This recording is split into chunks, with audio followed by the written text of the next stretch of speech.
જૂનાગઢ જિલ્લાના ગેડ પંથકમાં વર્ષોથી ચોમાસા દરમિયાન પૂરની પરિસ્થિતિનું નિર્માણ થતાં ખેડૂતોને અનેક સમસ્યાઓનો સામનો કરવો પડી રહ્યો છે, જેને લઈ આમ આદમી પાર્ટીના પ્રદેશ આગેવાન પ્રવીણ રામ સહિત તાલુકાની ટીમ દ્વારા ગેડ પંથકમાં ખેડૂતોની સમસ્યા સાંભળવા અને તેનું નિરાકરણ લાવવા શું કરી શકાય તે માટે ખેડૂતો સાથે બેઠકો અને ચર્ચાઓ કરવા 14 દિવસની પગપાળા પદયાત્રાનું આયોજન કરવામાં આવ્યું છે, જેના પ્રથમ દિવસે કેશોદ તાલુકાના પંચાળા ગામથી આ પગપાળા યાત્રા શરૂઆત કરવામાં આવી હતી।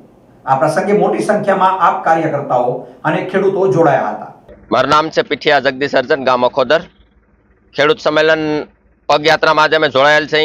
અમારા ખેડૂતની પીડા છે અને આજે સરકારે 139 કરોડ મંજૂર કર્યા, પણ આજે 15મી જૂને અખોદર ગામમાં ઈટાચી આવ્યું અને એક બાજુ 2-5 કલાક આકી અને વહી ગયા અને વરસાદ આવ્યો અને શેક ડીમ તોડવા માટે સરકારે મંજૂર કર્યા, એક પણ શેક ડીમ તોડ્યું નથી।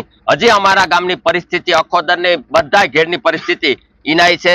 સરકાર કંઈ કામ કરતી નથી અને ખેડૂતને માટે અમારે આજે આવવું પડ્યું અને પગયાત્રા કરી અને આ સંમેલન અમે ચાલુ રાખીએ છીએ। નુકસાનીમાં અમારે 2-3 વર્ષથી 5 વર્ષથી આમ છેલ્લા 8 વર્ષથી એવી નુકસાન છે।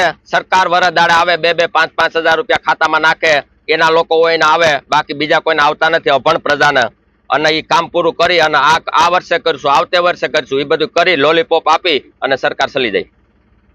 યાત્રા શરૂ થાય તે પહેલા આ 14 દિવસની યાત્રા દરમિયાન 50 જેટલા ગામડાઓમાં રહેતા ખેડૂતોની મુલાકાત કરવામાં આવશે અને તેમની ચોમાસા દરમિયાન પાણી ભરાતા હોય દરિયાકાંઠાના વિસ્તારમાં ખારા પાણીની સમસ્યા જેવી અનેક રજૂઆતો સાંભળવામાં આવશે, જેનું ઝડપથી નિરાકરણ આવે તે માટે સર્વેની કામગીરી અને અન્ય સમસ્યાઓની રજૂઆત સરકાર સુધી લઈ જવામાં આવશે તેમ જણાવવામાં આવ્યું હતું। આ 14 દિવસની પદયાત્રાને સોનલધામ મઢડામાં પૂર્ણ કરવામાં આવશે, તે માટે સમય દરમિયાન આમ આદમી પાર્ટી સાથે લોકોનું ઘોડાપૂર ઉમટી પડશે તેવો આ પાર્ટીના આગેવાનોએ આશાવાદ સેવ્યો હતો। આજ રોજ પંચાળાથી ઘેડના ખેડૂતો માટે 14 દિવસની એક પદયાત્રા હું કરવા જઈ રહ્યો છું। ઘેડનો વર્ષો જૂનો એક પીડા અને એક વેદના છે। વર્ષોથી ઘેડમાં પાણી ભરાય છે, દરિયાકાંઠાના ઘેડના ગામડાઓમાં ખારા પાણી અને પીવાના મીઠા પાણીની સમસ્યાઓ છે। જ્યારે પાણી ભરાય ત્યારે ભાજપના નેતાઓ જેમ પેલા ડેટકા ડ્રાઉં કરે એમ મીડિયામાં આવીને એક જ વાત કરે કે રકાબી જેવો વિસ્તાર છે, પણ રકાબી જેવો વિસ્તાર હોય તો એની સોલ્યુશન શું, એનું નિરાકરણ શું?